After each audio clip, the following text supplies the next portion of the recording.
পয়সা দিব না হ্যাঁ রোজ দিন গেলে পয়সা না তাড়াতাড়ি দাও মানুষে খেলতেছে এত এত দিচ্ছে মানুষে আমার হালুয়া সবজি কিনার পয়সা দিচ্ছে তাড়াতাড়ি দাও আমার আরো লাগবে ওগুলা সব পয়সা দেখে দিয়ে মানুষের শেষ করে দিচ্ছি তাড়াতাড়ি দাও দাঁড়া দিতেছি কত রং লাগে তো দাঁড়া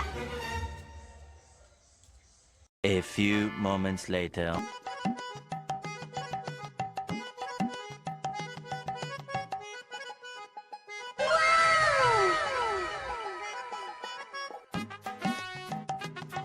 এটা নে রং কেন আনকা এতগুলো টাকা উড়াইছে 200 টাকা 100 টাকা নোট আমি ভাবছি আমারে বুঝে দিব মাত্র 10 টাকা 10 টাকা দিয়ে কি রং কিনবো নিলে নে না নিলে নাই কাল তো তোর বাবার বাবারটা চুরি করে 2 টাকা দিছি 2 টাকা দিছি 2